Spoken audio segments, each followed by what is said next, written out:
Hello, everyone. Thank you for joining Nation Watch from wherever you're joining us. It's Sunday, 4th May 2025. We are in an election year. Guyana is in crisis. Politicians are nervous on the government side. Curfew, then cancellation of curfew to facilitate big shows. Lots of things happening in the Cooperative Republic of Guyana. Police find it impossible to locate a child in a building, but with great ease scour the territory to arrest people for alleged domestic terrorism, which some attorneys believe to be out of place given the provisions of the legislations governing the commission of such crimes. My name is Mervyn Williams. I'm your host, and today we're going to be discussing the Adriana Young tragedy. Before I do, let me just recap on a few things here. In Maruma last Sunday, we spoke about an attempt to conduct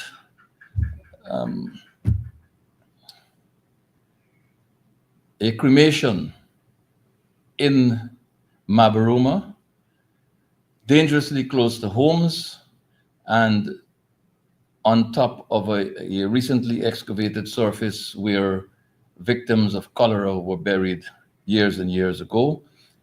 Nation Watch, in collaboration with the residents of Maruma, made this public. The residents of Maruma decided to stand their ground against the bullies of the region, the chairman of that region, and the mayor of the town of Maruma. Eventually, the residents prevailed, and the planned cremation was cancelled. A victory for the people of Maruma, which exposed the fact that the public health department and the environmental people and agency had no knowledge of the intention to have the forced cremation in Maruma in contravention of a number of laws. On Thursday last, 3 people were buried. A man shot and killed his ex-partner, or mother, and sister, killing them in a building at ID Road on the Soesdijk-Linden Highway, and shot their brother, who I believe is still hospitalized. Dead are Melanie LaCruz, 26, Suan LaCruz, 16, and Waveney LaCruz, 50, and injured Sion LaCruz, 23. There was no outpouring of grief nationally. There was no representation nationally. There was no ventilated anger for these 3 indigenous women who were murdered by a man who did not value his own life, ingesting poison and taking his own life in the process. Something I believe he should have done even before visiting that home to brutally murder these 3 women. These are indigenous women, indigenous Guyanese women, who resettled out of their home on the Soesdijk-Linden Highway, looking for a better life, and ending tragically the way they did is unforgivable. Another failure of the system, another failure of our society. No voice raised by the minister responsible for Indigenous Peoples Affairs, Amerindian Affairs as they call it now. No voice raised by any of the other political parties. I spoke about this last week. No voice raised by the NGOs that speak for and represent Indigenous peoples that I can recall. No voice raised by any female member of parliament that I can remember. If any of you spoke up, please forgive me, but bring it to my attention before. No voice raised by anyone from the Women and Gender Equity Commission.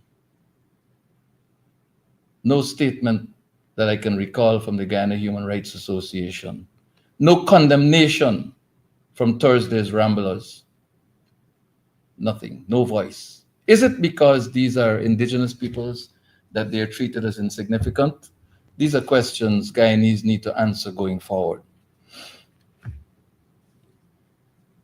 There ought to have been some amount of outrage for three women being murdered at the same time in our country.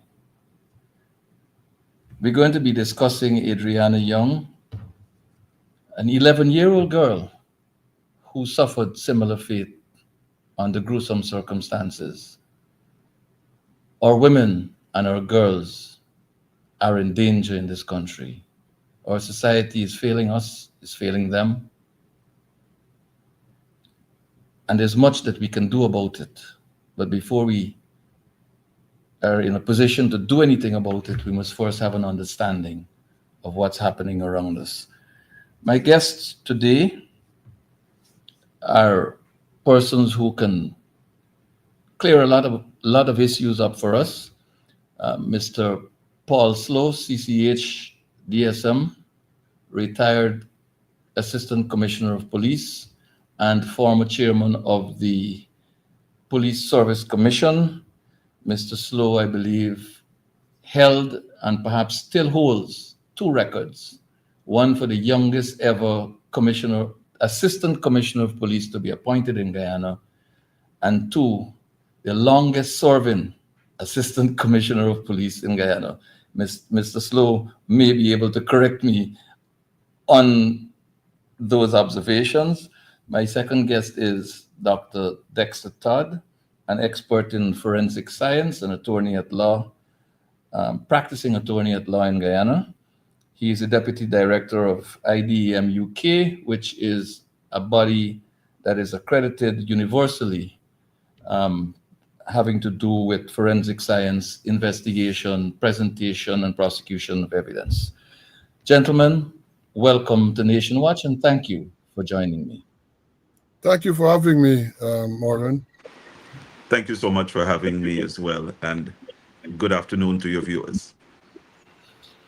Mr. Slow, some clarity here. You were, I believe, the youngest appointed the assistant commissioner of police. I keep saying commissioner because that's the role that you ought to have occupied for some time, but were denied.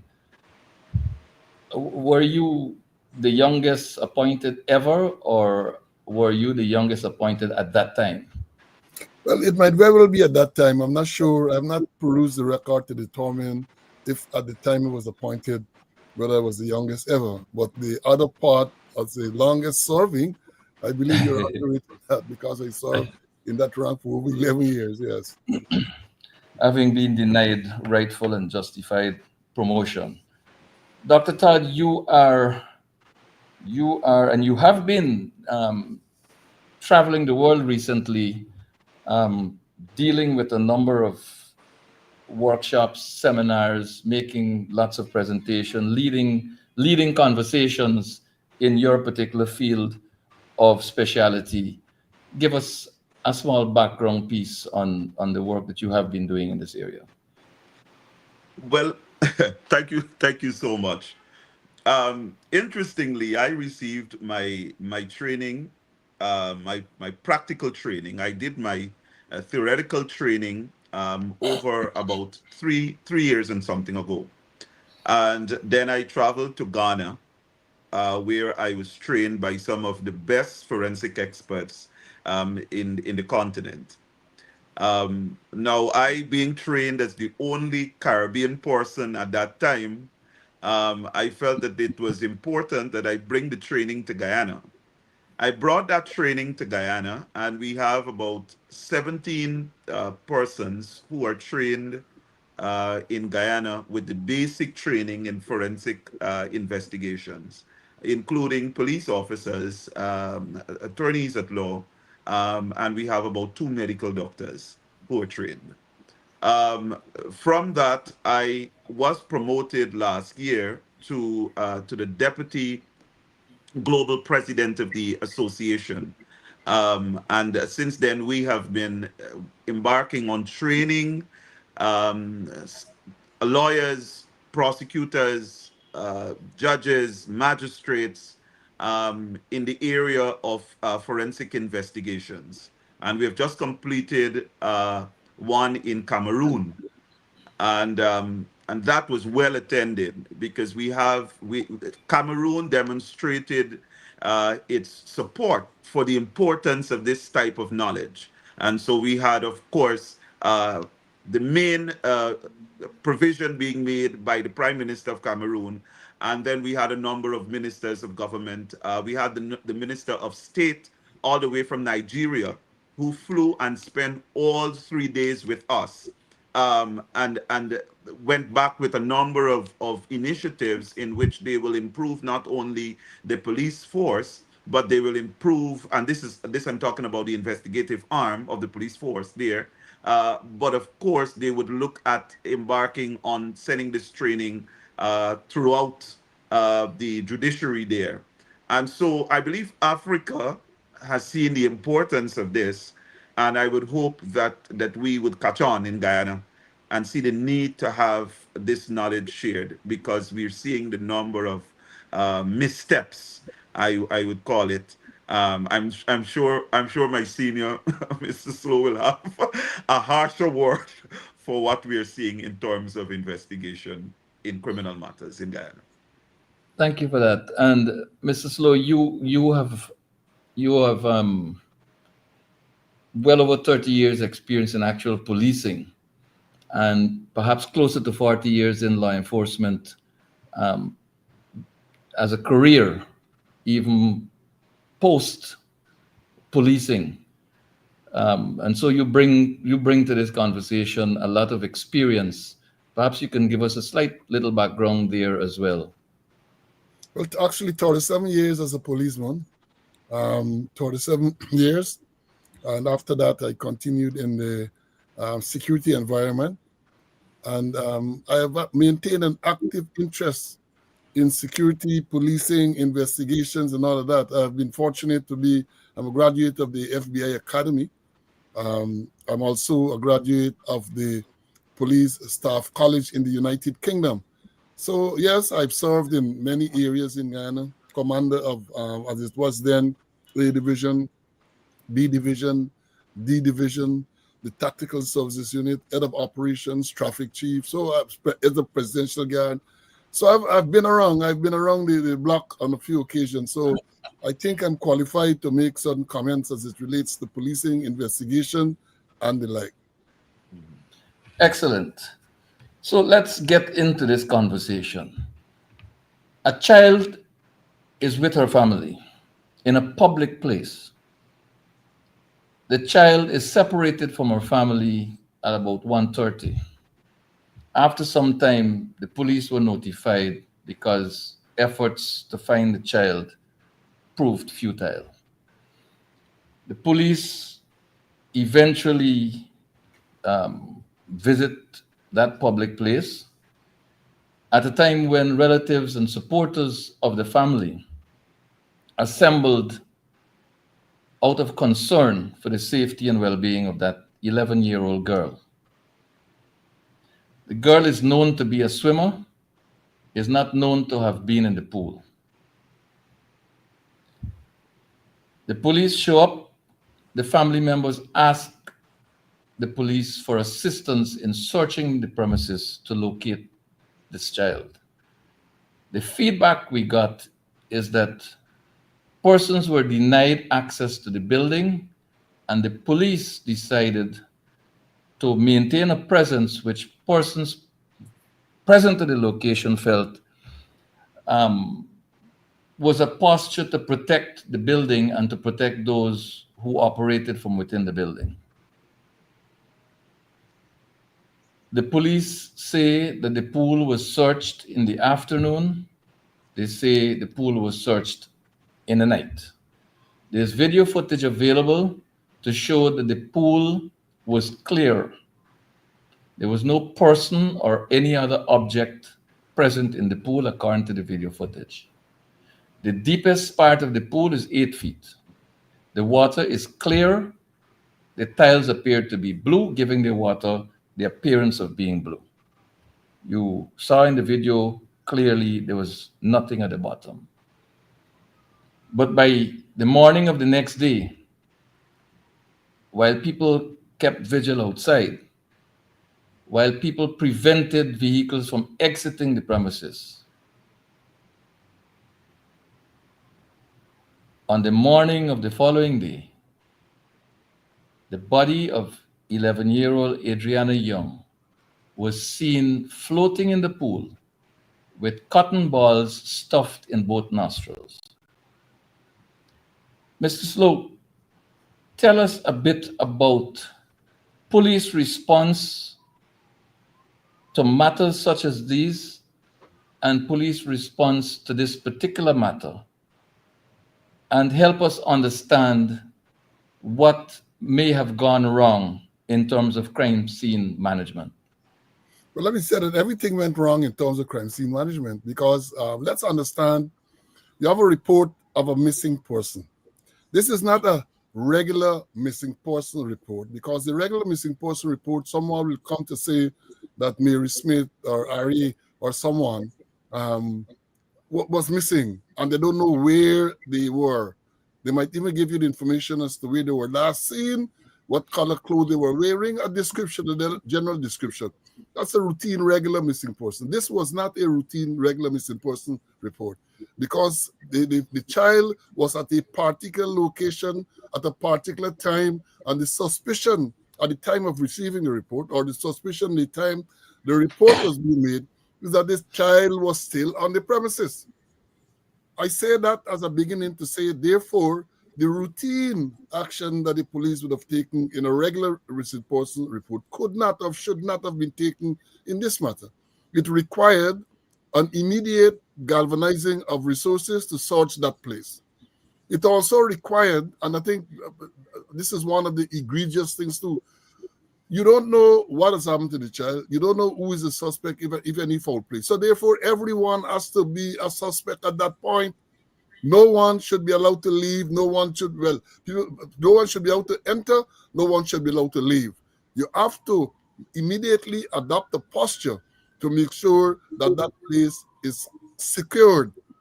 No one is allowed to leave while you mobilize the sword. Because I suspect, let's be fair to the police. I'm trying to be fair to the police. Wherever they said the report was made at Tushan police station, they would not have had the resources there to do a comprehensive search. Let me be fair and understand that. So you have to have those people who would have responded have to be instructed to secure the premises until such time that additional resources from the division are garnered to do a comprehensive search. That was not done. It is clear that that was not done. So that is number one. No proper search. The place was not secured. We understand up to day like today, that place is not secured and treated as a crime scene, right? So that is a problem. The action of the police in receiving this report, because again, I suspect that what should have happened is that the commander would have been informed. The message would have gone up the chain. Commander, we have this missing person. Somebody is saying that the child is still in the hotel. And the police commander has to then take control of and give directions as to what should happen. He has the authority to gather resources from within the division, and if they are overwhelmed, from outside the division. He relates to his seniors, given the seriousness of this, and they pull resources together to conduct a search in the first place, because that is what it's a missing person. You don't know if a crime has been committed initially, but you have to get into the posture where you are searching this building, and I suspect hotel get as many rooms and so on. So you're going to be searching for this missing person. And again, I say no one should be allowed to leave. Once initially this child was not found, then you have to escalate the process. You have to maintain again that no one leaves that premises.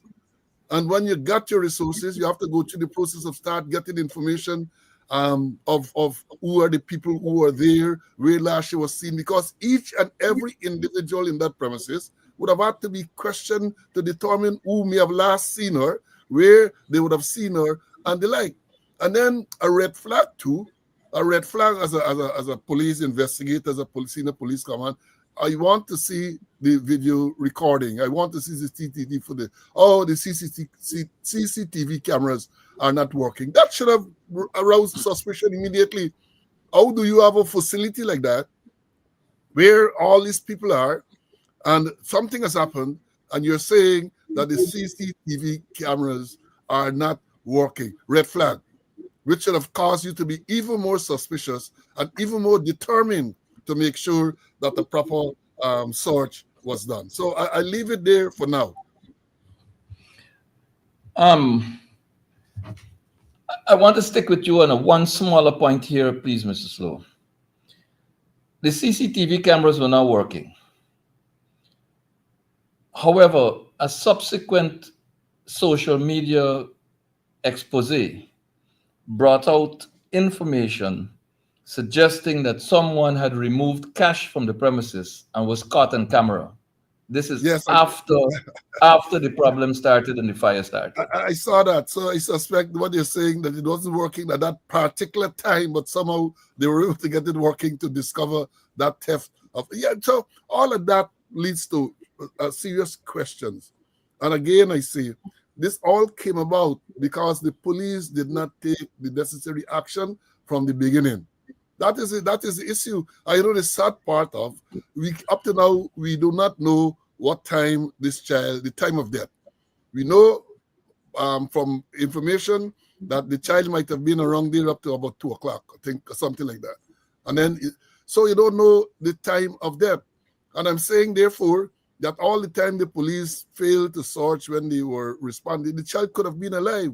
Could And a very well have proper been action alive. by the police, proper action by the police might have led to the discovery of this person alive.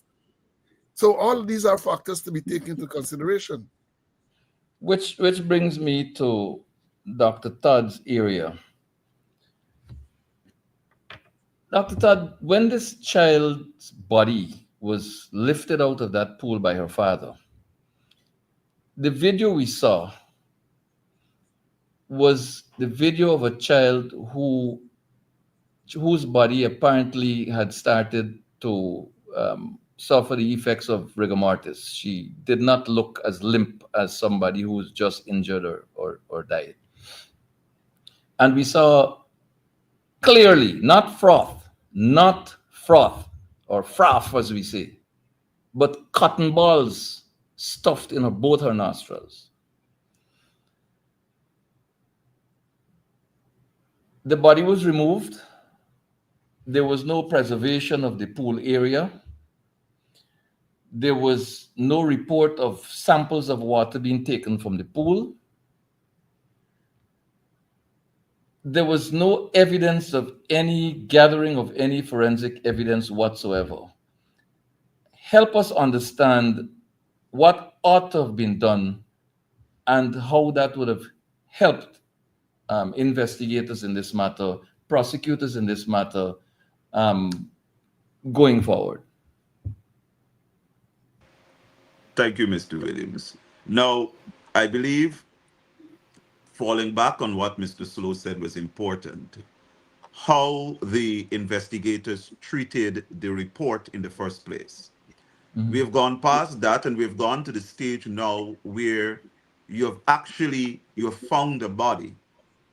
Now that body ought to not have been removed by any person but a crime scene investigator. That there that entire scene, all the persons there ought to be allowed not to move, not to remove anything, not to be touching of the body, not to touch the decomposed body, not to do anything. And then photographs ought to be taken immediately of the exact state in which you found the body before it was removed. And I believe that is where you have this contention coming up now of where some are saying there was cotton wool stuck in the nostrils of the child, and then others are saying no, it was frothed, and so you have that discrepancy now, and so who is now going to be able to determine that discrepancy? The police, if they had taken the steps initially in the correct format. Now, if you look throughout the videos, There is absolutely no crime scene rank dressed for a crime scene on that scene. All the videos that you're seeing, there is absolutely no preservation. Now I see, now in the video you see persons are pelting at the building with chairs, all of that. All of that should not have happened because immediately there is a body. So you are looking at one of the crime scenes. Remember, we are not sure if that alone is the crime scene because the crime scene could have started somewhere else. The crime scene could have been several other places which the crime occurred before it got to the pool. So you don't want to disrupt anything now. All those persons that you're seeing on the crime scene, immediately, that should have been curtailed. That should have been curtailed. Those persons should have been allowed to move back. That entire environment should have been cordoned off so that there is preservation, because the thing about forensic investigation is that you have to be able to preserve the crime scene. If you don't preserve the crime scene, you contaminate potential evidence that you can live, potential samples that can be important for determination, having completed forensic tests. So really and truly, this what you're seeing here is a complete, not 90, not 80, 100% complete chaos. And of course, outside of any type of forensic approach. And so immediately I think the police's posture from the onset started and set the platform for there to be a contamination of the entire case and contamination of the entire evidence, because posture was bad. Even if, I mean, clearly, you don't have at that time. I don't predict you had a medical doctor to pronounce the child dead, but common sense will tell you, and from your observations, that you cannot remove that body. What should have happened is immediately there should have been a forensic doctor who would visit at that location, and so that important samples are taken at the scene immediately. So this here, what happened, if you look at developed countries, and even look at some of the countries in Africa, you will never see that posture, because immediately when you're dealing with forensic investigation, you need to, because immediately you have to know who is the head of of the forensic team, who's heading the forensic investigation, who is giving instructions in relation to other members of the forensic team, who are giving instructions to them. You saw none of that. With all the training that is available to the police force, you see absolutely no operationalizing of that training at all. A complete setup for a failed case. That was a complete setup for a failed case. I like that point because it it reflects the way I see this as a layperson, and it reflects the way many others see it. But putting it together the way you did brings clarity to this. Sorry, Mr. Slow. The police issued a statement.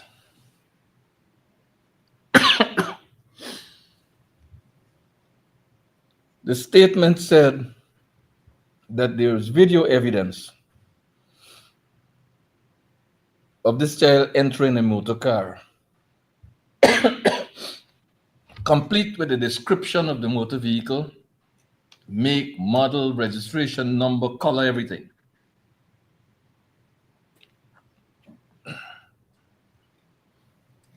Providing a time by which this child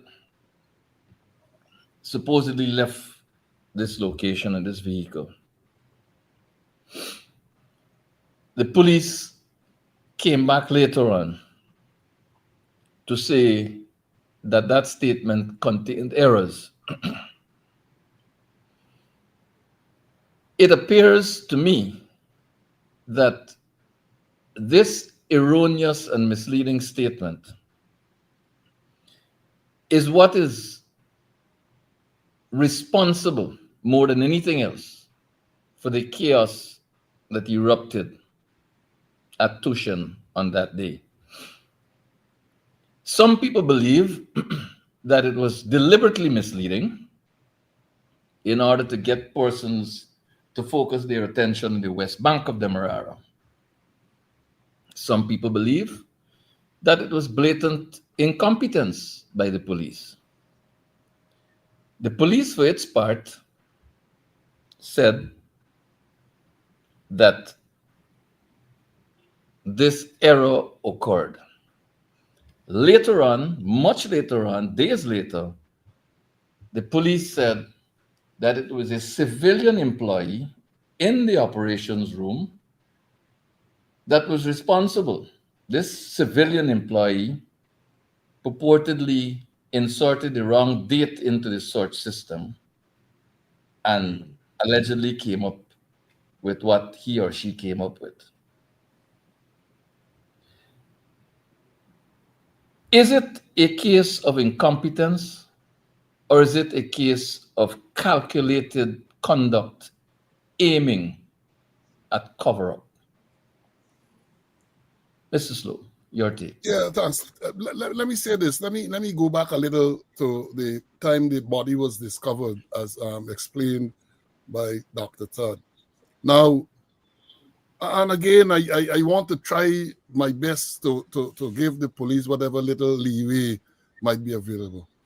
First of all, as we said, they did not secure the place, right? So everybody had access. At the time when this body was seen in the pool, everyone also had access.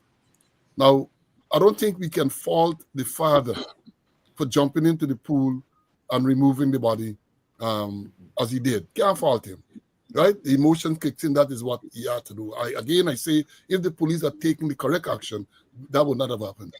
But from the time that body was removed from the pool, the necessary steps should have been taken to ensure that that body remains there. All those persons should have been removed. You put a cordon around there, and you deal.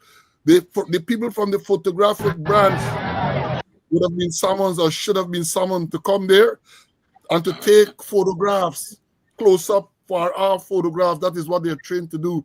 And again, if that was done, then you would not have had this question as to whether it was cotton ball or whether it was mucus from the nostrils and all of that.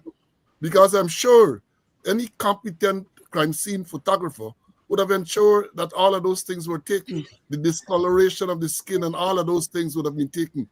And what is more worrying, perhaps most people are overlooking that. What is more worrying, at that time, when that body was recovered, the divisional commander, Mandel, assistant commissioner, was on the scene, and he failed to take the appropriate action. The divisional commander, the most senior man in the division, was there and did not take action to bring this thing under some type of some semblance of control. Now, to the car. Now, it is my belief, given all that transpired and given the sequence of events, that release about the description of the car, the direction it was heading, and they were positive that it was the girl going into the car. I believe that was deliberately done to get the people away from there. Again, you're taking things in its totality. Because even the following day, we learned that they were telling, oh, the girl is seen someplace, in some bus with some man with nothing, right? So it is not a wanting, and therefore, to try to lay the blame on some civilian. Let's say, again, I want to give them the benefit. A civilian is there, and the civilian might have inputted the wrong date as they are claiming. What checks and balances you have? What type of checks and balances you have in the system to allow for this information to go public without being properly verified? You cannot excuse that. It is if that is the case, it's an old system failure. And again, the powers that be, because don't forget, they're saying that about the divisional control center, but they also said that the control center in Georgetown confirmed the presence of this car at a particular location on the West Bank. So it's not a one statement. It's several statements made by the police, and therefore, I am of the view that this would have been deliberate. That is my view, given the sequence of events. Again, I emphasize the fact that you had the divisional commander there on the morning of Thursday the 25th, I think it was. So something is definitely wrong. And you can see too, because the very Thursday morning, even the Thursday morning, no control, no attempt to control. So people are leaving. I saw 2 Caucasian men with suitcase, and the civilians out there got to turn them back. I saw a vehicle, what we call a canter truck, attempting to leave. Is a civilian had to tell them don't go back. What was the commander doing? What was he doing then? Just standing up as a normal spectator? I mean, it's a total breakdown. I can tell you that when I arrived, well, not when I arrived, in my presence, the police vehicle, one of these pickup trucks, was heading towards Reading Hope, having exited the premises. And what appeared to be a body caught my attention, lying on the floor of the vehicle. The divisional commander was standing on the roadway. I inquired of a policeman whether it was a body that was being removed by this vehicle, and I received confirmation. So, like you, I was both puzzled and troubled that a motor vehicle, a police service vehicle, was taking away a body, not a horse, and the divisional commander was on the roadway and not at the place where the body was picked up. Um, on the side of forensic evidence, how does that fit, Dr. Todd? I mean, again, I go back to say, now, the thing about trace evidence is that trace evidence is just what it is. You are able to move evidence from one place to another place to another place. And that is why it is always important when we talk about forensic investigation that persons are always properly dressed, because you are able to bring something to the crime scene which ought not to be there, or which can affect or contaminate the scene, or you're able to take away something vital from the scene to move it to another place, which again brings discrepancies later down. So when we're talking about removal of the body, it is important that a crime scene investigator takes control of that, because the normal way in which you will remove the body will not be the same type. Let's say if someone dies, report that the person died in the hospital, or that the person died under medical observation. It's different how you remove the body. You wrap the body, and then you take the body by way of horse. But when you're dealing with an alleged homicide, it is completely different as to how you package and wrap that body, because what you want to do is immediately preserve anything that you can forensically remove from the body, which will be able to tell you a story. So clothing is important. what you're able to lift. So it is not just wrapping and putting, and then you're talking about what is transporting this body. You can't just wrap the body. I'm In a not too sure sheet. what in in In a in a sheet. sheet. Worse, any forensic trained person will tell you that is not how you're going to rob. I can't believe Guyana doesn't have for a scene like this doesn't have a crime scene bag to put the a forensic bag to put the body in. You can't move it cloth. Listen. It is when I was traveling back just the other day. I tell you, and I'm using this as an example. I passed through the UK and I stopped in Birmingham. And just outside of my hotel, someone died. Could be the heat or so. I'm not too sure. I didn't follow up with the case. But let me tell you, no one, including me, was able to come out, to exit out of that hotel. No one was able to come up the road. The entire street was cordoned off, and if and it was just, of course, mind blowing to see how they were lifting the body. The crime scene ranks were dressed from head to toe, dressed with their hazmat suits, shoes covered. You don't go bare feet or go with your bare shoe covered right through, gloves, everything. And how they were wrapping the body. Now, of course, they were medical experts on the ground. On the ground. Because one of the things that you can't do, I mean, yes, we are not trained doctors, so we are not able to pronounce that someone died. Of course, we can use our observation and see and form a particular opinion that is safe. But I can tell you, one of the important steps that you need to use immediately is to revive. If you can't revive, you have to go to the second stage. Contain. You have to contain. So when you are containing now, and under contain, you have all elements in terms of preservation, etc. You have to contain every single thing on that body that can potentially be lifted to be able to give you a particular story as to what really happened. So just wrapping up the body and putting the body in a vehicle and then just moving that vehicle, and then each step that you take must be documented. So from the time you pick up the body, it has to be documented.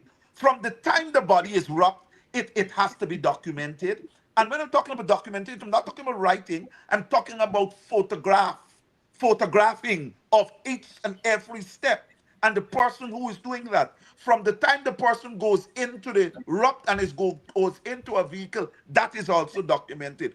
Because that helps you when you are beginning to do your forensic analysis in terms of your preservation to make sure that there has been no contamination and there has been no misstep that can lead to a false conclusion at the end of a forensic investigation. Mr. Slow, video evidence on social media showed us, the citizens of this country and this world, that a serving policeman was seen with trousers wet from the knees down, following the discovery of the body. Video footage showed us the same serving policeman standing on a stairway. Behind him, smoke started to billow out of the building from behind and above him. A serving policeman was standing there. There was pandemonium at the poolside where the body was lying. There was smoke billowing from behind him, and he stood there, a serving policeman. And coming out of that and all that we've discussed so far, we heard that three police ranks were placed under close arrest. We learned from no less a person than the president himself that the divisional commander was transferred and then sent on administrative leave. To this day, we do not know the identity of the three ranks who were under close arrest. We don't know if they're still under close arrest. And we don't know what departmental or other breaches they are alleged to have committed, resulting in them being placed under close arrest.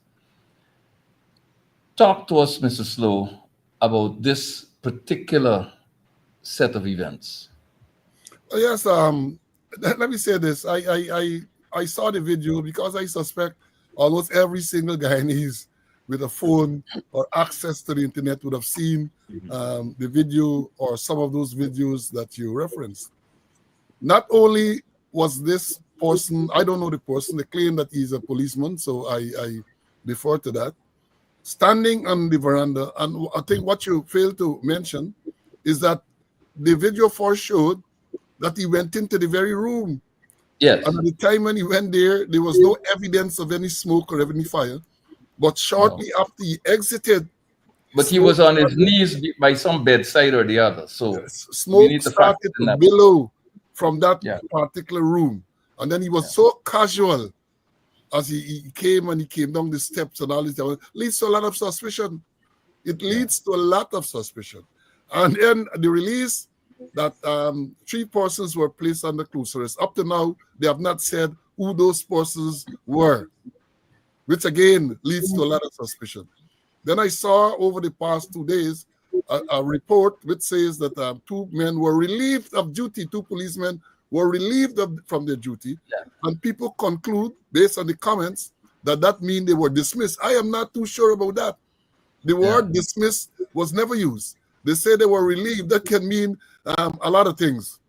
And I know my friend, Dr. Todd, will, as a lawyer, will be very interested in the language used. They never said they were dismissed. They were relieved of their duty, and they said for neglect. And I pointed out that if it is they are accused of being neglectful, then there is a legal process to be gone through.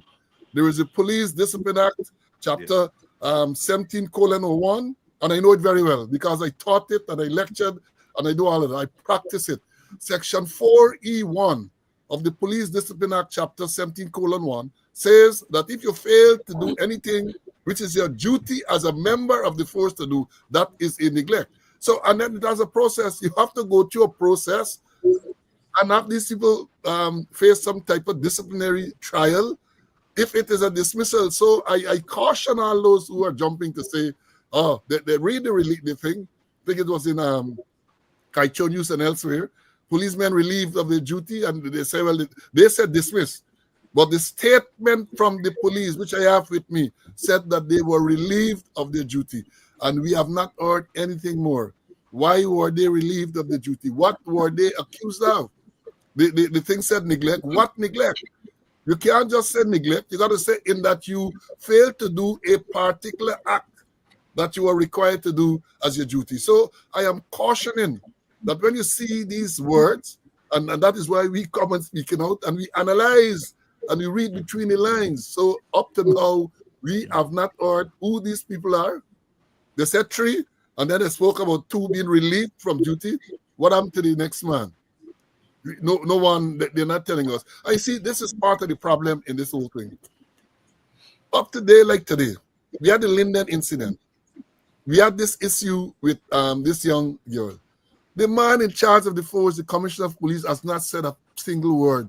The crime chief has not faced the media to offer any explanation or to say anything about this investigation. And we can recall that the president, the president, I think it was on the night of Thursday or sometime then, he said, and I'm quoting him here, as carried in one of the dailies, I have asked the commissioner of police to assemble a special team to lead the investigation into all the circumstances surrounding 11-year-old Adriana Young. We must uncover the full truth of everything that transpired, and no resource or effort will be spared in doing so. And that's part of the quotation. A special team, he said, he ordered the commission to assemble. Up to now, we have more than anything further on that. We have not. So you have to, when people are suspicious and make statements that they don't have confidence in the police, it's because of all of these things. The commissioner of police has not said a single word. The crime chief has not said a single word. The divisional commander, well, they will say that he was relieved, not a single word. To face people and to say exactly what happened, why it happened, and what we intend to do. Nothing. So speculations run wild all over the place. And they are to be blamed for that. And you know, a thing that we should point out, lest we forget it, that the lack of information or the giving of false information is not an isolated incident. It is not confined to the Adriana Young's death. They have been doing so for some time, and I've been calling it out. And it leads to the situation, the position now where people lack confidence in the police. People, when a release is given, people don't believe what they're saying because people see that these people are lying. You have incidents they report on. They give a particular narrative. Shortly after, video evidence come to light to contradict what they're saying. So the credibility gone. The same killing in Linden, the policemen were all dressed in uniform when they went to apprehend that tap. And the very night, the video surfaced with the sergeant coming out in a white T-shirt. That is not, maybe they want to call that uniform, but it's not uniform. A white, and I'm saying because of these frequent statements, lying statements, as you would say, whenever, and I suspect that at some time they're going to come with something which is factual and truthful, but because of their reputation, no one will tend to believe, and therein lies the major problem. Well, you know, there's a very unfortunate comment that just popped up where somebody named Karaya is asking us to stop discussing this little angel and let her soul rest in peace. Well, you know, Pamela Correa may not be a mother, and Pamela Correa may not be a resident of this cooperative Republic of Guyana, because this is bigger than Adriana. This is a classic case of a failed society, where the society has failed and continues to fail our children and our women, and where the police force, politicized as it is, continues to fail the citizens of this country. And that, Pamela Correa, is the big issue. But there's a bigger issue than that as well.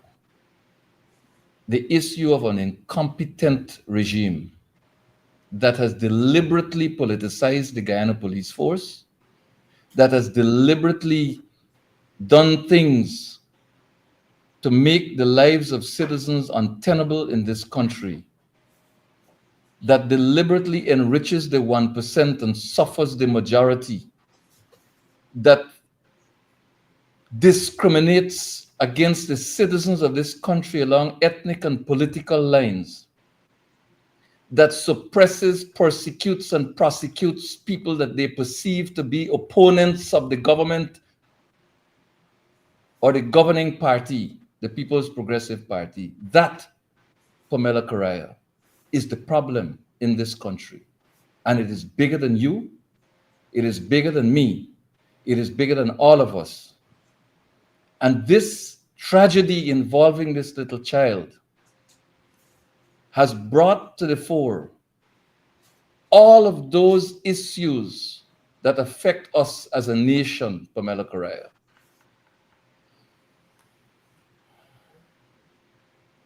We have another problem in this whole situation here. But before I get there, let me just make the point, Mr. Slow, that there's a bit of a contradiction in the article that you just quoted from, attributing a certain position to the president of this country about identifying a special investigative team and so on. Why do I say there's a contradiction?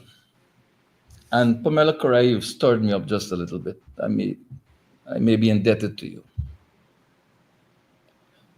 The president of this country has the distinction of holding a number of very, very powerful offices: head of state, head of government, and commander-in-chief of the armed forces of this country. There's nobody bigger than the president in this country.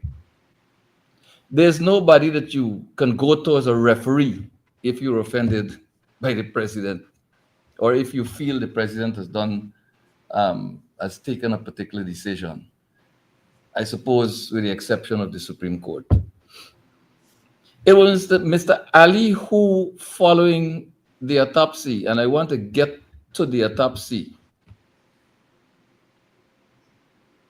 because there's a very, very serious point to be raised. In fact, there are many serious points to be raised, two in particular.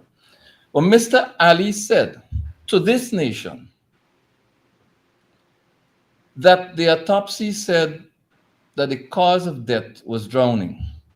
Didn't stop there. He didn't stop there. He went on to discuss the manner of death, which the autopsy never touched. He said that the autopsy said that there was no forced drowning. Attorney Darren Wade contradicted that pronouncement by the president.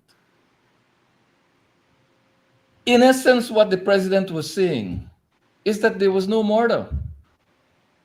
He concluded, if you listen to what he says, you will come to the position that this was a classic case of someone falling in a pool and drowning, and that's the end of the story. But is that even possible, given the condition of the body of that child, the fact that the pool was empty since the day before, the night before, and the morning before it was discovered, the body was discovered? The president, unfortunately, by saying what he said, gave this citizen the impression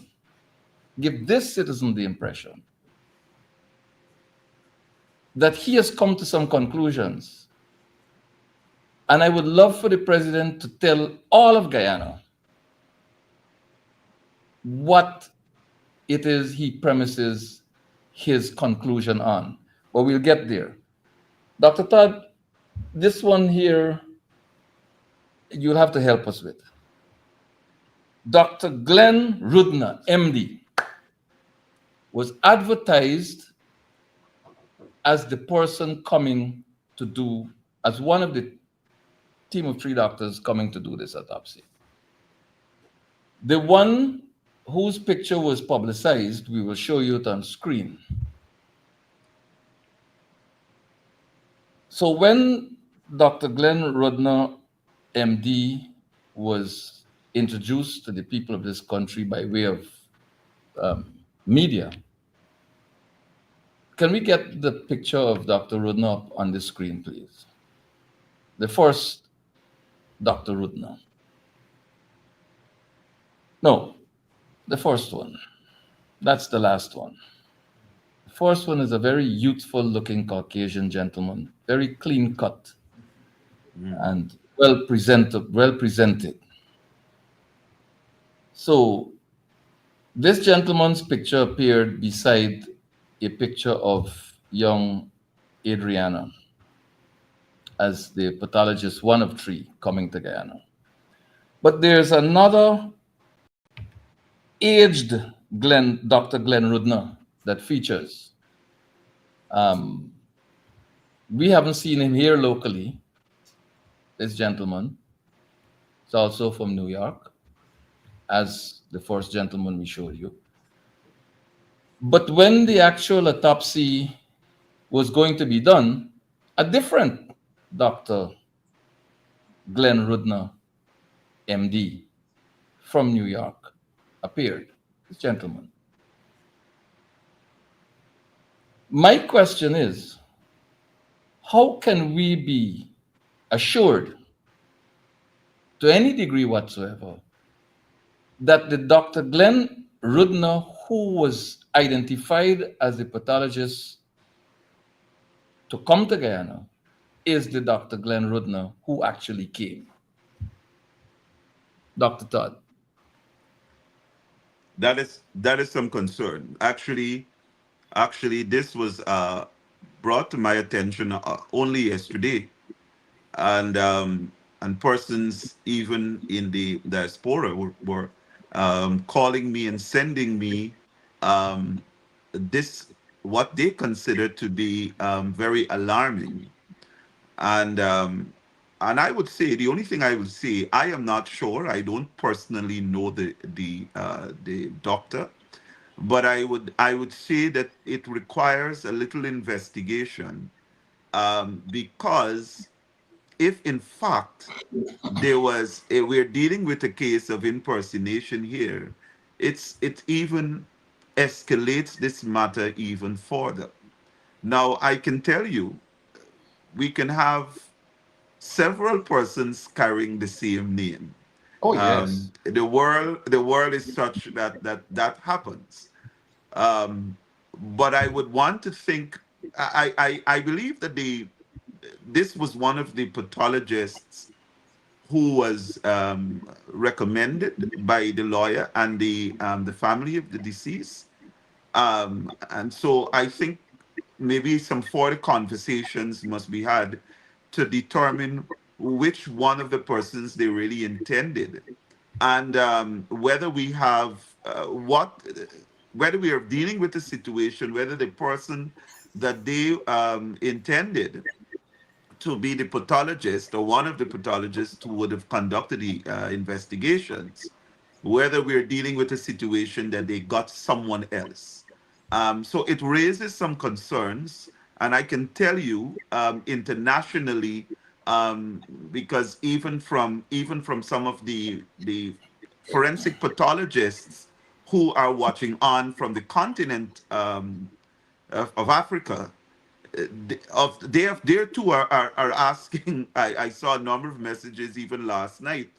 They're asking, are you sure this is the real pathologist you got in Guyana? But of course, I was not a part, and I was not aware of who really they were looking for. But I can tell you safely that it raises some concern and it requires some form of clarifications. But Dr. Todd, again, purely as a layperson looking on, this gentleman looked extremely uncomfortable in all of the video footage I've seen him. He looked extremely scared. I don't know if the crowd got to him. I don't know if he has anxiety issues, but he looked very frightened. And even when footage of him leaving at the international airport at Timeri, he looked extremely uncomfortable. And therefore, all the suspicion surrounding whether or not the correct Dr. Glenn Rudner came to Guyana, um, the It questions need to be answered. Yes, it does raise some concerns, which I hope will be clarified in short time, because that I believe can lead to some serious discomfort in terms of how we accept.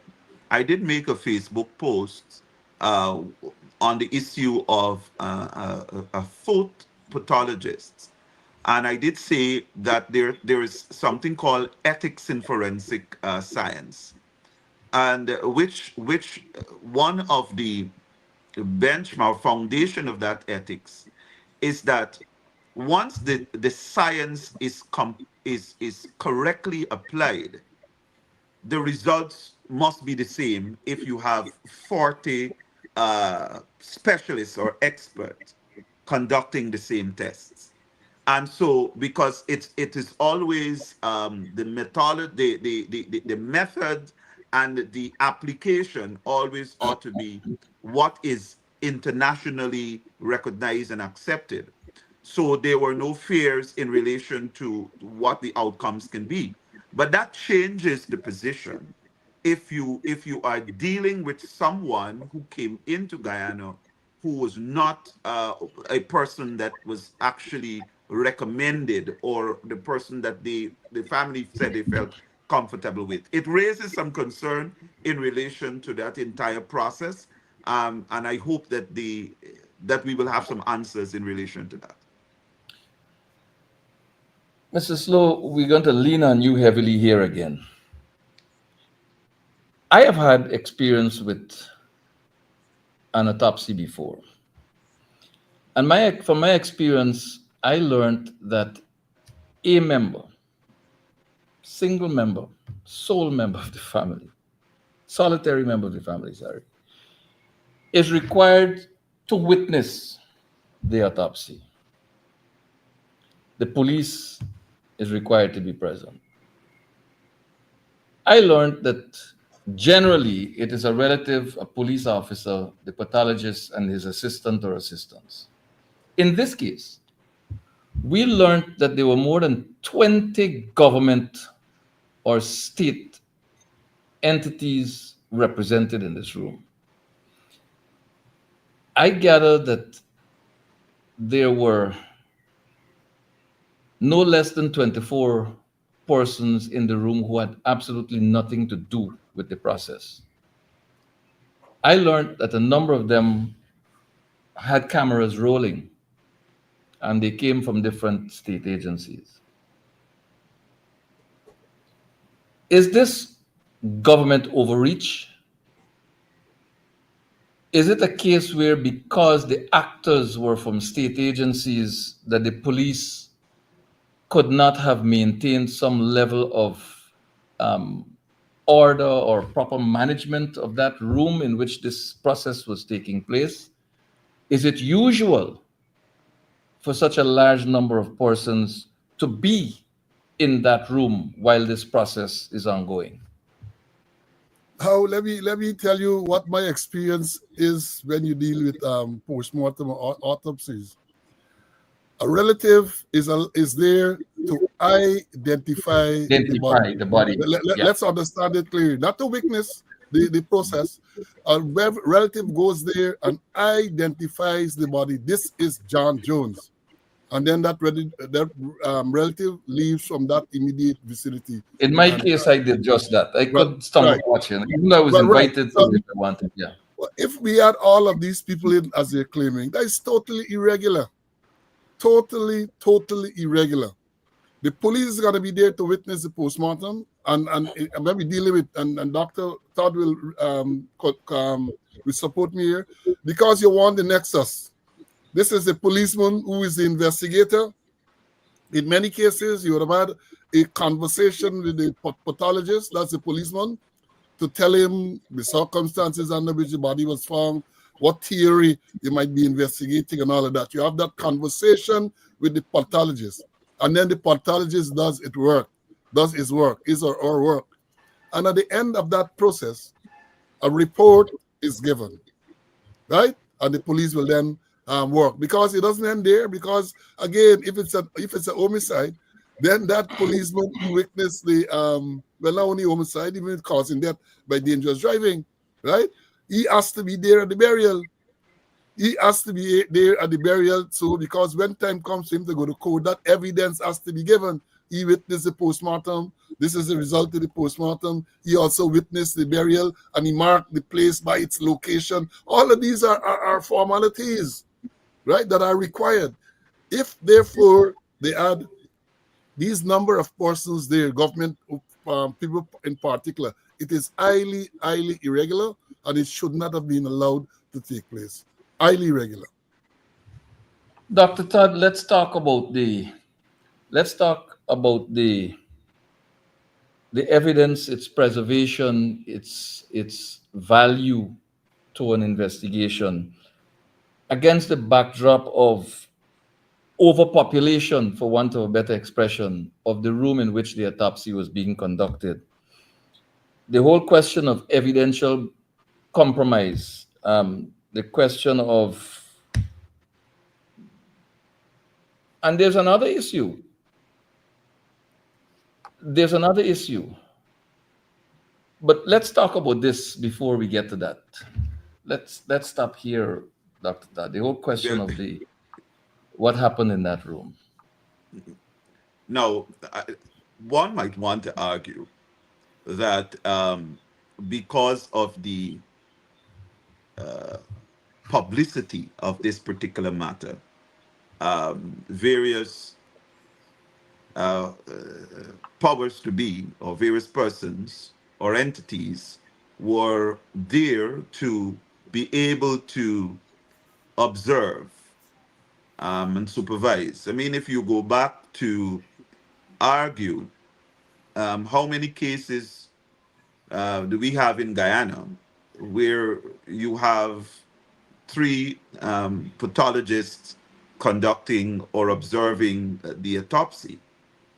I do hold the position that I find that it was a this whole thing was a disrespect to Dr. Neil Singh. I must say, I hold no brief for him, but I can tell you, I have not found any case in Guyana in which Dr. Neil Singh's results have been compromised.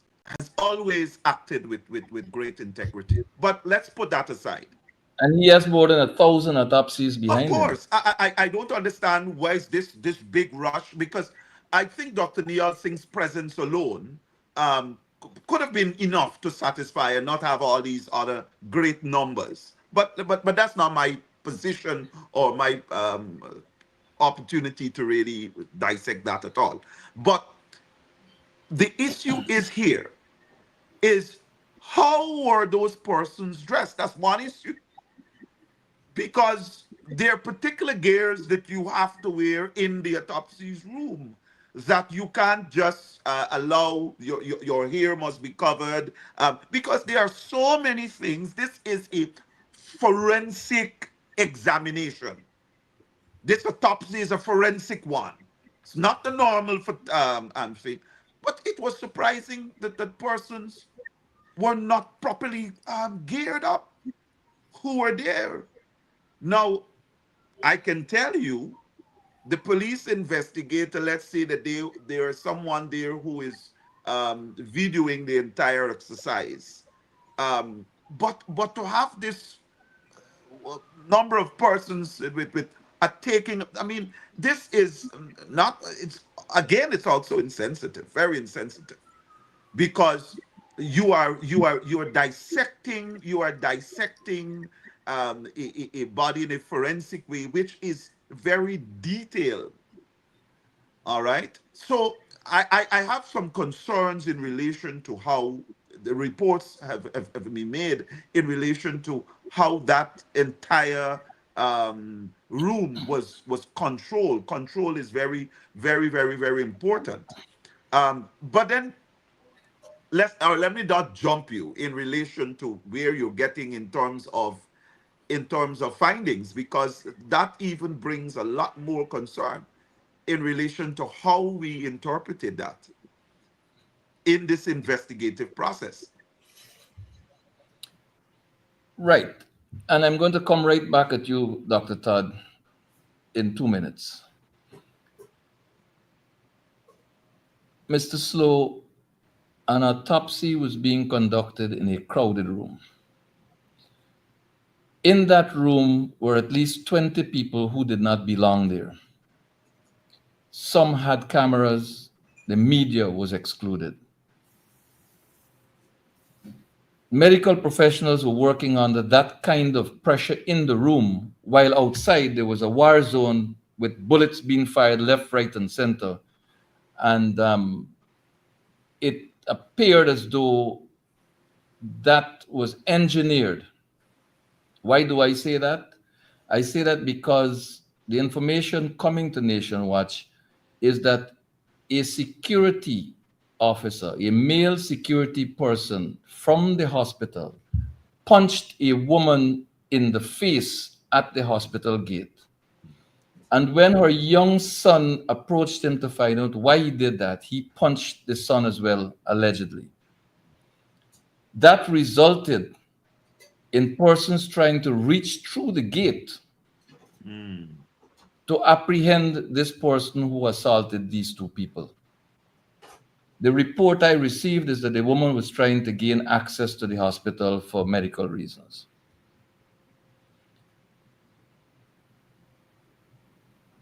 It is unimaginable that a man would just look at a woman and punch her. It seems to me as though there was intent to create chaos. This is my layman's perspective on the matter. That having occurred, tensions rose. People didn't understand what was going on. The police immediately sprang into action, and there was gunshot, rubber bullets being fired, and people suffering injury, including a 10-day worker who was participating in the exercise. How effective, how reliable in those circumstances could the outcome of an autopsy be, Mr. Slow, with pressure in the room and a war zone outside? Let me address the pressure in the room, because if we have three, and I must remember, these pathologists, as far as I am aware, are foreign pathologists. They are not Guyanese. They're not familiar, I think, with the Guyanese culture. And therefore, if you have that number of persons in the room there, that might be intimidatory. Who knows? They might have been intimidated by the presence of all of those persons. Again, I made the point before. I don't know the pathologists. I'm not going to question the integrity of those people. But what I'm analyzing is the sequence of events. Outside, I followed this thing from very early. Early in the morning, someone called me and in a jocular way said, look, like they got a war zone outside Dr. Balwant Singh Hospital because the entire police force was there. That's what the person told me. And then I realized that they was to do, the beginning of this process was to start at the Balwant Singh Hospital. So I started to follow thereafter. Even to when they removed the body from there, they took the body to the mortuary. All of that was live on social media. And if we look carefully, we'll see there was hardly any crowd at that time. There were some people who I suggest many of them were curious onlookers. And they were there. People attempted to get into the hospital compound. They were being prevented. And the security guard, I overheard that from one of the journalists there, were telling them that only state media personnel were to be allowed into the compound. That caused some concern. And then later on, the others, and I saw someone who I think is some senior functionary at the GPH, she came out and said, well, look, that was never the instructions. They never gave any instructions for only state media people to get in there. So the journalists were allowed to go in. And people kept gathering. And no attempt to control that environment, absolutely none. Even when the police arrived, the police formed a line across Middle Street, which is just south of that facility, and they never stopped people from passing. So the journalists, even the journalists were remarking, why are they allowing people to pass freely there? So there was absolutely no control. You couldn't discern any police officer who was in charge of that process. We saw Deputy Commissioner McBean, but he was clearly not related to what was going on out there in terms of control. He had other duties to perform, which he was doing. So there was no control, absolutely no control. And then, to make matters worse, suddenly shots started to fire indiscriminately. And I say that without any fear of contradiction. Oh, yes. I spent my first 19 years in the force at the TSU. I taught people crowd control, policemen, what we call riot drill or civil assault, and it's never ever the protocol to fire indiscriminately. If it comes to the point of firing, it is deliberate. The person to fire is identified, and instructions are given. And even before you get to that, there is a process. You know, it's a process where you have got to make sure that perhaps you warn the people them to leave. I never saw any warning, no bullhorn, nothing at all to tell the people disperse. It, the law requires, and this is the Criminal Law Offences Act, I think it's from 306 to 309, deal with riots and unlawful assemblies, that if it is that these people are behaving riotous, it requires you to read the riot proclamation. Yes. It requires you to read the riot proclamation. And you know, I learned the riot proclamation because I thought that, and all officers, I mean, the law says that if there's a riot or anything like that, then the mayor of the town or a justice of the peace, and that is why police officers, gazetted officers, are made justices. That's one of the reasons, justices of the peace. So you can go and read the riot proclamation, which says, His Excellency the President charges and commands all persons being assembled immediately to disperse themselves and peaceably to depart to their habitation or lawful business, upon the pain of being guilty of an offense for which you may be sentenced to imprisonment. That is the gist of the proclamation. Now, the law further says that you have a responsibility to remove once the proclamation is read or prevent it from being made. The law allows anyone in that area to remain up to 15 minutes. You must disperse within 15 minutes of the proclamation being read.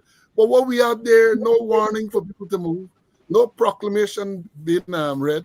We even go so far to say there's normally a banner which is raised high in the air so people can see the day to tell them if you don't disperse, we are going to fire. All of those are stages before you go into fire. But you saw none of that. And perhaps the most egregious part is that when those people crowded the hospital compound, I saw people from the TSU or people dressed in TSU uniform turned up there and start shooting at people in the compound. Policemen who were there messaged me to say that they had to run for their life because they're there working, and the police just turned up and start shooting indiscriminately. It was total lack of control, and all of this, you couldn't tell who was in charge.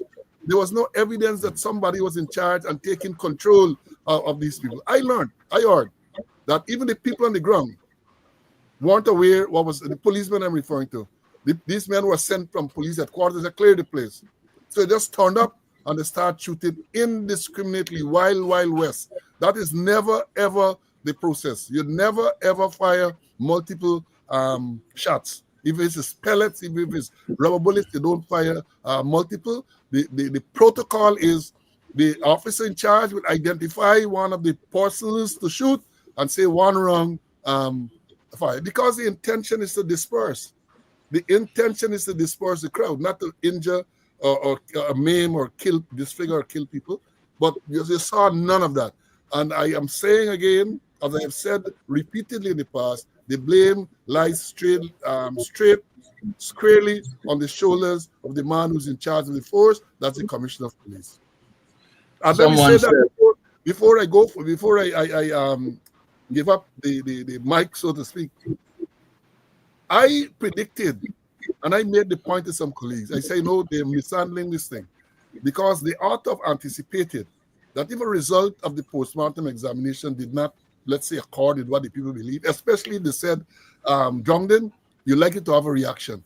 And I told my colleague, I said, look, what they got to do is make sure that the doctors, right, relate to the media that the fact that they said that drowning is the cause of death, that is not the end of it. It might still be a homicide, and that may have quiet people down, because what happened, in my view, is that because you said drowning, people believe they're saying that she drowned in the pool. Because even if it's drowning, where did she drown? And these things weren't explained. It's what happened there on last week Wednesday, last week Thursday, and then Monday the postmortem is a classic example of how it should not be done.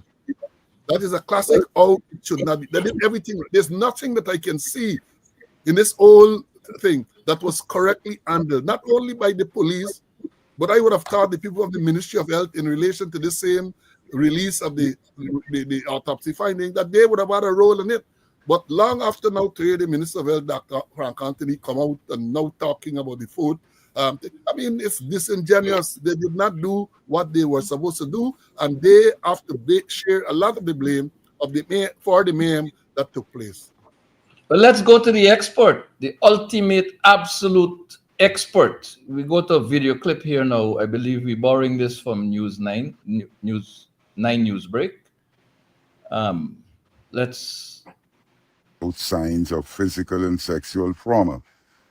He said that due to decomposition, the pathologists were unable to determine the exact time of death. Relatives were also informed that the pathologist ruled out theories of forcible drowning or any other means of killing, followed by disposal of the body in water. Thank you. Intend to. That's the expert. The expert has decided that there was no forcible drowning or other means of killing and disposal of body in the pool. This is what I was talking about, Mr. Slow, when you mentioned that, when you read from that news report about the president identifying a special team of investigators. Well, that team of investigators had not yet been named when the president decided what the end of the matter was. From the evidence side, Dr. Todd, Mr. Slow just made the point that drowning as a cause of death does not mean at a particular place or in a particular manner. It simply means this is the cause. And you had publicly spoken to this very issue in a 2 or 3 sentence post that you did on social media as well. The president has spoken on this matter. The full autopsy report has never been seen by any journalist in this country. I conclude that because there's no publication of any evidence to that effect. But the president has pronounced. How does this prejudice or not prejudice the outcome of an investigation when in fact we know that samples have been lifted from the body and perhaps other places and sent for analysis? How does the president's intervention, as we'll perhaps look at again before you answer, impact this case? Can we just look at that and maybe just a little bit more of it before Dr. Todd responds? Theories of forcible drowning were also informed that the pathologist ruled out theories of forcible drowning or any other means of killing, followed by disposal of the body in water. Dr. Todd, your take.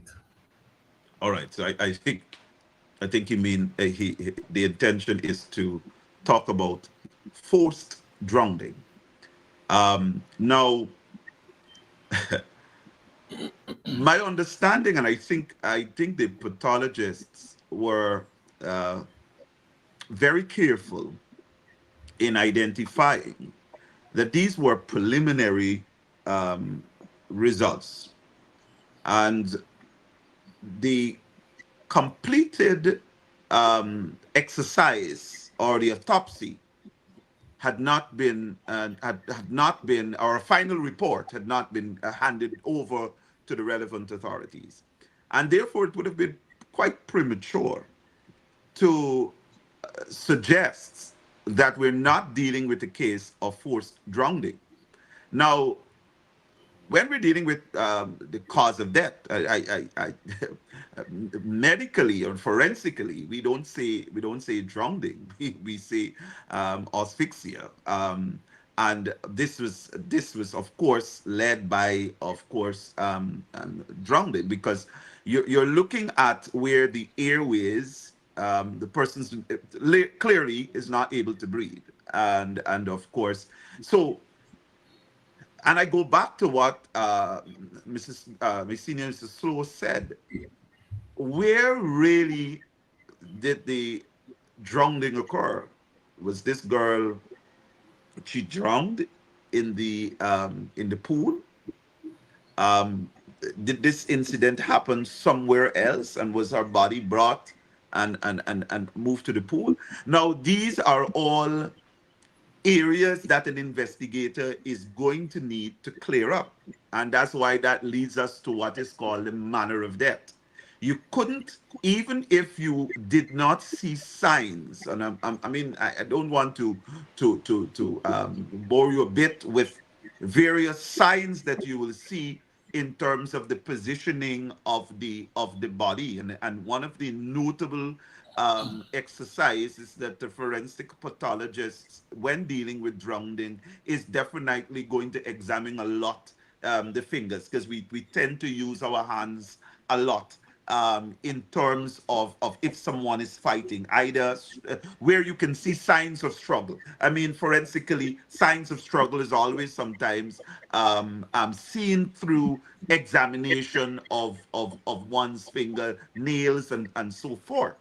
Now, a person could be, and these are all possibilities that an investigator will always have to consider.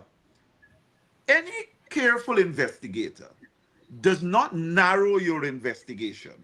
Your investigation is quite wide, and as you find enough information and facts to either eradicate a particular theory and draw closer to another theory, that is done. So it is possible for a person to be unconscious before reaching the stage of suffocation. All right. So you can have a situation that the where you're looking at drowning in this case, where a person was pressed into some water or was put into some water, and clearly the person could not have been conscious at that stage. And at the time when they regain consciousness, you will look for various signs to see if the person would have been fighting. But let's say for a situation where, let's say in a case where the person's hands and legs, etc., have been restrained, then the signs that you will see in terms of whether you're looking for forced drowning, the signs that you will look for, you will not find. And I can tell you that is why this particular examination of forensic examination, or when you're dealing with drowning, has been very debatable, because it is not cast in stones that you will find certain signs on the person's body to indicate that there was forced drowning, because you cannot find certain marks, but yet still it could be forced drowning.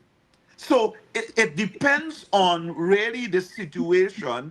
Um, that is why you go to the stage of toxicology. Um, that's why you go to stages of having dictum testes and so forth, because that will you have to now go back to the science to be able to have certain tests done by the expert that will be able to allow you to say whether the person died by drowning accidentally, or we're dealing with a homicide.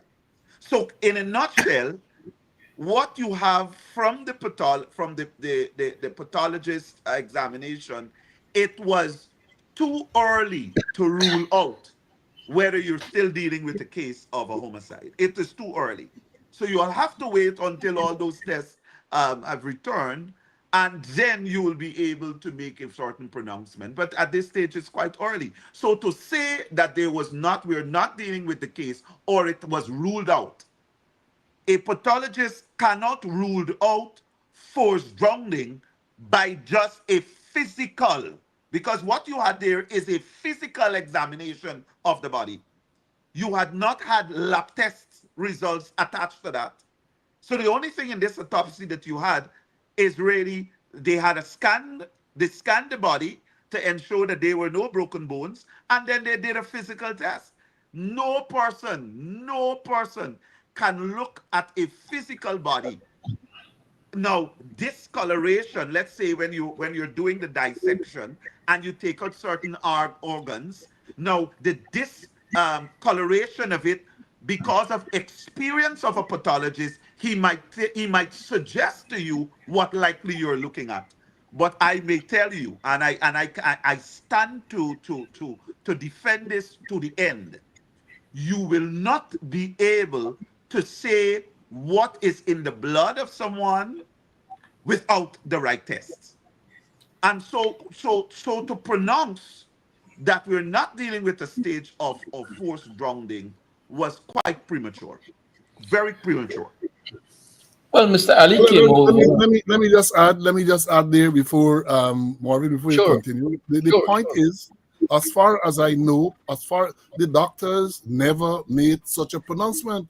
So the president is saying that they concluded that there was no forced drowning, but as far as we are aware, that the doctors never said so. They said cause of death drowning, and they didn't go any further. Except to say that samples are being sent for Right, further right, right, Yes, right. yes. examination and so on. So the president comes over like an expert. He has pronounced on the matter. He has ruled out homicide. And he appears to be defending something. I don't know if the something he appears to be defending is his own candidacy. Because this whole saga, the issue at Linden, the public disorder that followed both incidents, including police discharging rubber bullets, one of which hit a Lindener in the eye while he was in his yard. And he's now facing potential blindness in the one eye. All of these things seem to be conspiring to bring Mr. Ali and his entire PPP government down, and therefore he seems to be defending his own candidacy at the upcoming elections. He's defending this thing as though he has some interest, and the only interest I could conclude that he may have is his own electability. But all of this has given rise, Mr. Slow, to talk about a second autopsy. And we're winding down here. We've been going for a while. But there's now talk about a second autopsy. The attorney for the family, Darren Wade, has indicated the likelihood of moving to the court should the Guyana Medical Council not accredit the identified pathologist to conduct the second autopsy, which suggests that the questions about whether we had the right Dr. Glenn Rudner, whether the pressures in the room affected the outcome, whether the war zone outside of the hospital contributed to defective outcome, whether the president's intervention and utterings regarding this matter are believed to have compromised in some way or prejudiced in some way what is going on. There is talk about the second autopsy. And there's a very interesting development that accompanies this talk. Dr. Frank Anthony, appearing alongside the president, poured cold water on it, talking about the body being handed over to the family and not being managed in a certain way could potentially be a negative for second autopsy. But we have been hearing before that the body having been removed from the pool under all these different questionable sets of circumstances, we have learned that the storage at the funeral parlor may not have been the best either. And so now Dr. Anthony seems to have taken the position that he's going to defend the People's Progressive Party administration against the possible second autopsy. One former, I believe, is it former? Attorney at law James Bond has come out in support of the People's Progressive Party. He has said a number of things about a second autopsy. He's talked about money being a part of justice. And Mr. Ramkaran wrote, I believe it's today, on the subject of a second autopsy. And it seems to me as though there is a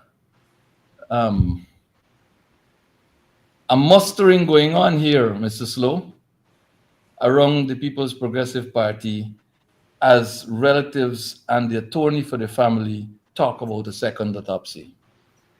Well, you know, if you really want to get to the bottom of this whole matter, and I suspect many people do not want to get to the truth. The fact that the postmortem said cause of death is wrongdoing, I think that they rejoice over that, because they would not have wanted to hear anything else. So they are now hoping that this thing will close as it is. If it is the desire of the family to have a second autopsy, that should be it. All the time, I know you go to a doctor makes a pronouncement, you get a second opinion. So I don't know what would be wrong with them getting a second opinion. And again, to bring closure, to allay all fears and so on.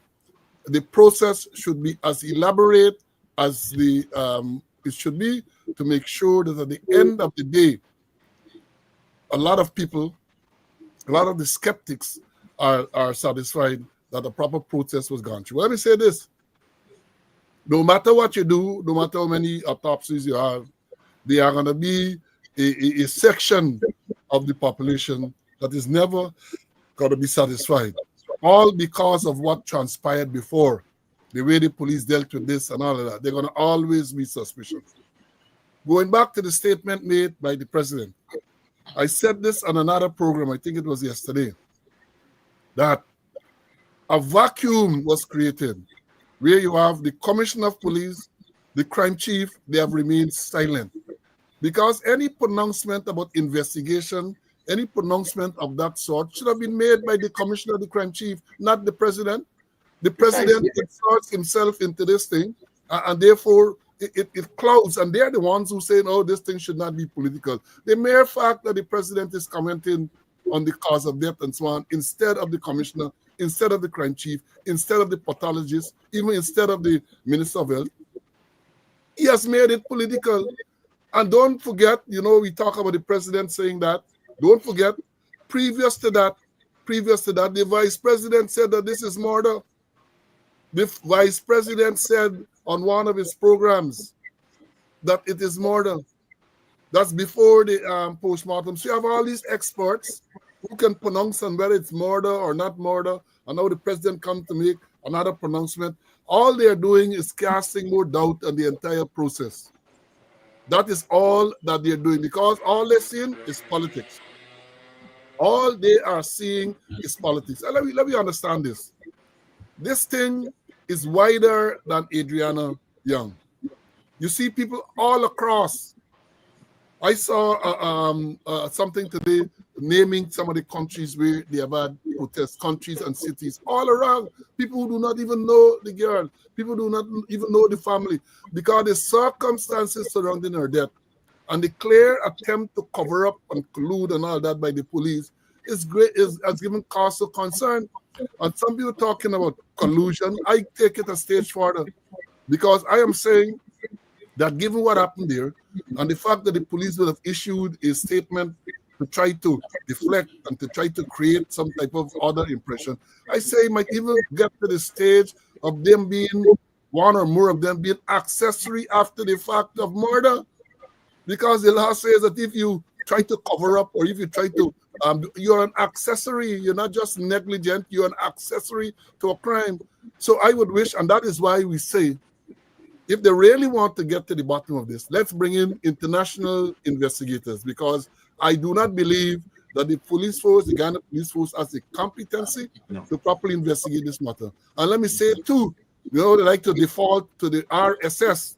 The RSS does not do as. You sure you have all the letters there? Well, sometimes sometime a vowel drops off. Sometimes a vowel is dropped off intentionally. But if you want to get to the bottom, then bring credible people. I read something this morning where there's some group of persons, some organization willing to pay for the FBI or the Royal Mounties or Scotland Yard to come and do a proper investigation. They're willing to foot the bill, and that should not be, because we have all these resources. The president said that he's going to spare no resource to make sure that we get to the bottom of this. If you want that, then ask the FBI to come and conduct the investigation. But even then, it's likely to present a challenge, all because the police did not do, the Guyana police did not, they never, up to now, they have not preserved the scene where this body was found. And the scene where the body was found should have been a crime scene. People are saying, well, you had fire, and not at all. A proper forensic examination, even after the destruction, can very well find evidence linking one or more individuals to this crime. And let me say this before I come up in. Interestingly, a lot of people have perhaps not picked up on this. The police in the latest update, they told us that they have sent samples of the body. They have collected DNA sample, DNA examination of the owner of the hotel and the body. So what are they now investigating? Where you need DNA to determine something can be the identity of the victim, because that is well known beyond a doubt. So why have you collected samples from the body and samples from the owner of the hotel, which they said they were sending to Mount Sinai in New York for examination? That is a mystery to me. I don't know, because I've said you can't be that you want to identify the body. Sometimes you find a body in an advanced state of decomposition. You will need, or if the body is born beyond recognition, you might have DNA tests to determine who the person was. In this case, that is not so. So why have you taken samples to be examined? Samples from the body, sample from the hotel owner. That leaves there are more questions than questions. Some serious questions. Kerfuffling. Yes. Yes. Because you don't even go down the line of taking samples, DNA samples from the hotel owner. If it makes it if his person is not a suspect in a matter. And so what you're doing with your DNA is to check to see whether that person came into contact with the body of the person. And so really and truly, they know what is likely to be, based on how they have handled the investigation, what is likely to be the results of that. So that is just to create a narrative, which I believe is quite dangerous. Listen, I joined with Mr. Slow. The police force is incapable of handling the investigation of this matter. Incapable. They cannot. From each and every step which has been mismanaged, each and every step of this investigation which has been mismanaged. I don't believe Guyana is serious about getting answers for this young girl's death without getting international help, because you want it to be independent, you want there to be an impartial investigation, and you want some sort of restoration of integrity of your investigation. The police force has lost it all. They have lost it all. Dr. Todd, when we started this conversation close to 2 hours ago, Mr. Slow made the observation, and you did as well, that everyone having anything to do with that premises ought to have been detained and questioned. Yes. We learned in the process of the conversation that 3 police personnel had been placed under close arrest, and we don't know for what specifically and whether they remain under close arrest. What we also know is that the proprietor was taken into custody and has since been released, and is required to visit the police station on a daily basis, pending the outcome of this investigation. We know these things, and we just learned that the president of this country has declared that there is no, the autopsy, he says, or the pathologists, he said, declared that the cause of death is drowning, and they ruled out the possibility of any forced drowning or other form of killing. So it seems to me as though the president has closed the case, and there may, in his opinion, be no further reason for the detention or questioning of anyone else. So where do we go now, Dr. Todd, as we wrap up? I think I think Mr. Slow answered that really and truly you did not even have the commissioner or the crime chief coming out to hold a press conference and to give any sort of guidance in relation to where the stage in which this investigation is at. I am not sure who the investigator is or who leads this investigation. But by virtue of the fact that you have seen video footage of of of policemen not properly dressed for a crime scene, there are questions in relation to part of a policeman's pants wet, etc. Now that police officer might have been doing his work, and I would want to give the police officer the benefit of the doubt to say he is able to be able to explain or to justify the status of his clothing. But if a police investigator wants to be thorough in this investigation, by virtue of the fact that none of the policemen or the first responders to the scene were not properly dressed, then all of their clothing should have been taken, bagged, and sent for analysis. All of their clothing. Because what you might not have gotten from the deceased's body by virtue of the fact that she was taken out of a pool, you might very well get something from another clothing which raises or which points to some further investigation. You see this thing about forensic and forensic examination or investigation is very, very thorough, and the science is very, very serious when it comes to investigation. And you rule no one out. You rule no one out. So all of their clothing and their footwear, everything should have been taken and sent for analysis because those were persons who came on the scene. Now, never you can come into contact with a body. It's just that we are accustomed in Guyana to this level of mediocrity that we are not holding the persons in authority accountable because the application of this science, is readily available in the world. And down to the poorest of countries in this world, they are using proper method of investigation. It really goes to the value, how we value life in this country. How we value life. Mr. Slow was correct when he said that this young's matter is not an isolated matter.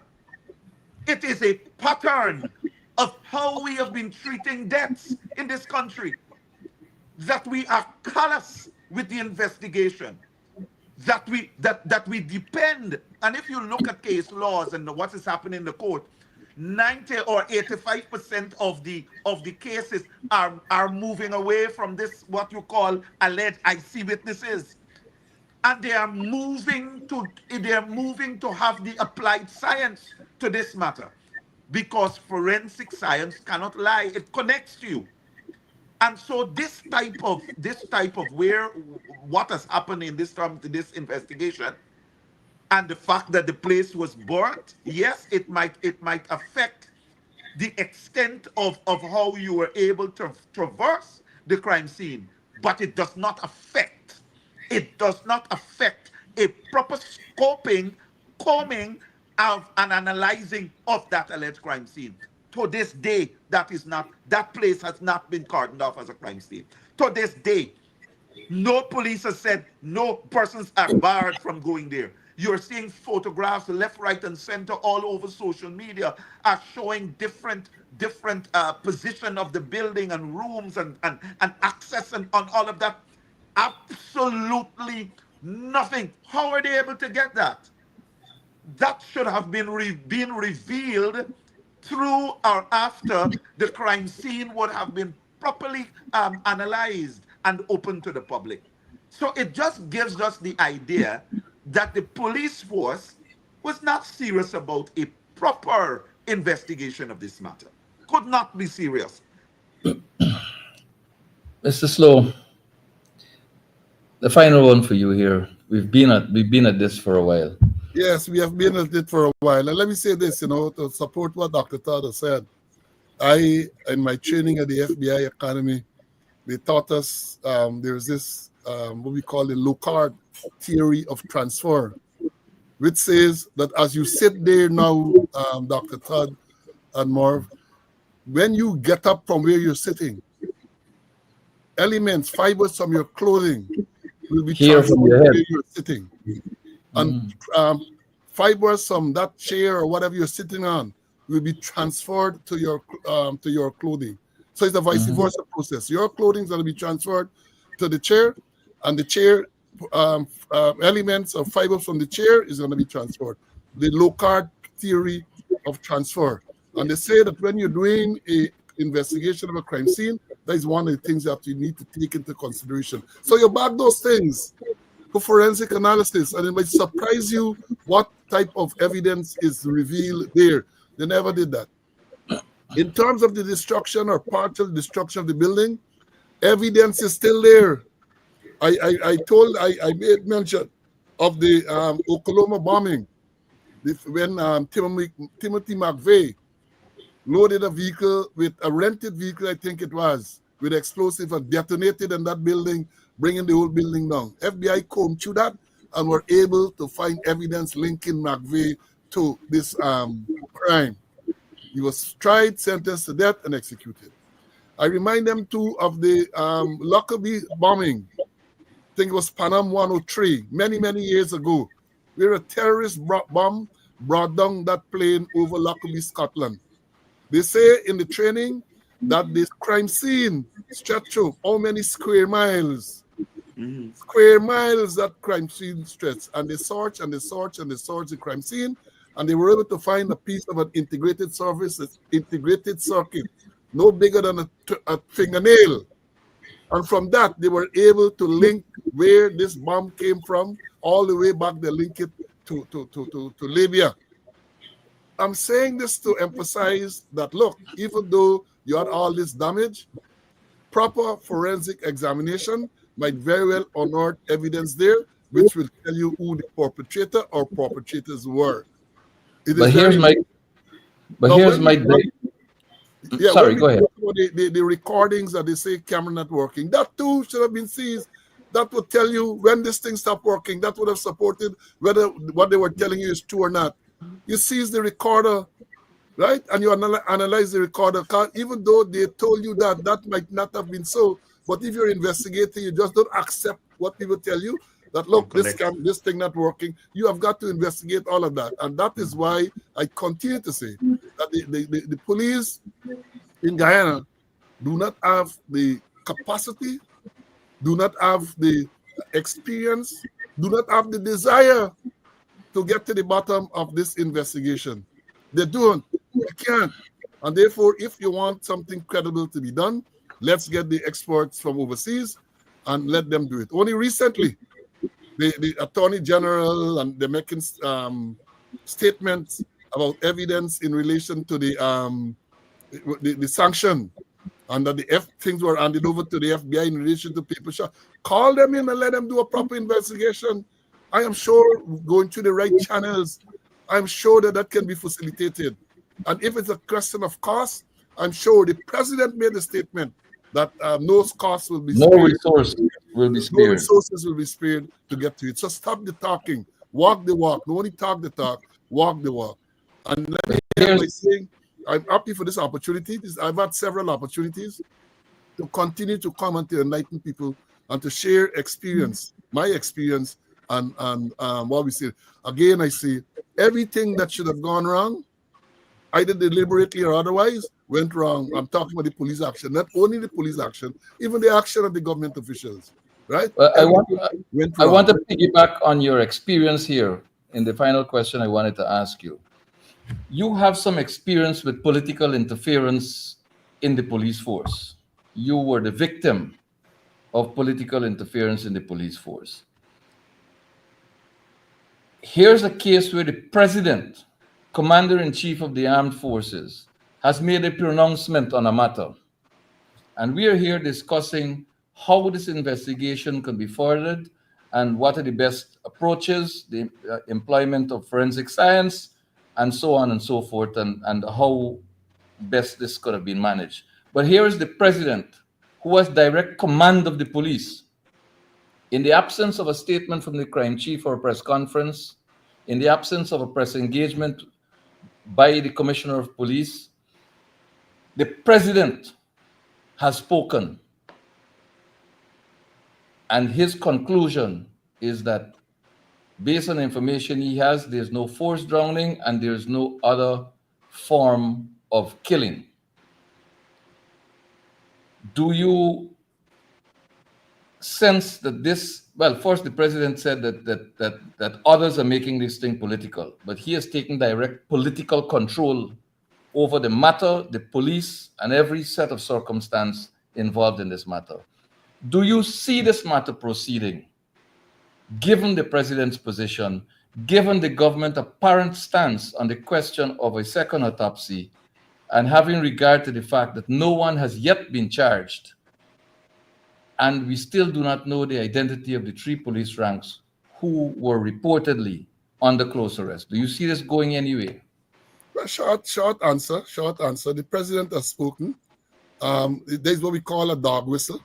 So therefore, everything that is going to be done now, or every release made by the police, the Guyana police force, will tend to support what the president has said. None of them can get the backbone, even in the face of contradictory evidence, meaning evidence that contradicts what the president says. None of them will have the gumption, the backbone to come and to say, well, that is not so. If anything is to be clarified, the president himself will have to come and say maybe he misspoke and thing. And we know what happens, so it's not going to happen. The commissioner of police has not spoken in this matter. The crime chief has not spoken. So when the president and the vice president comes and make their pronouncements and so on, you believe they're going to come out, even if they have evidence to show otherwise, to say, well, look, the president was wrong? No, they're not going to do that. That is the dilemma that we are in. That is the dilemma. They're not going to come once the president makes that pronouncement. They all feel they have to, as we say in the military, fall in and cover down. That is what they feel that they have to do now. This is why the commissioner of police, who was appointed after his valid employment date has expired, needs to go now. The president needs to follow suit by packing his suitcase, because the people of this country are fed up, and the only way for Guyana to grow is for the PPP to go. And that's all we have time for today on Nation Watch. Gentlemen, thank you very much for joining me and sharing the last 2 hours or so with me and the rest of the nation and further afield. To those our viewers and listeners, thank you for joining and staying with us. You've been here today in your thousands, and we thank you for staying with us. Until we meet again, God bless.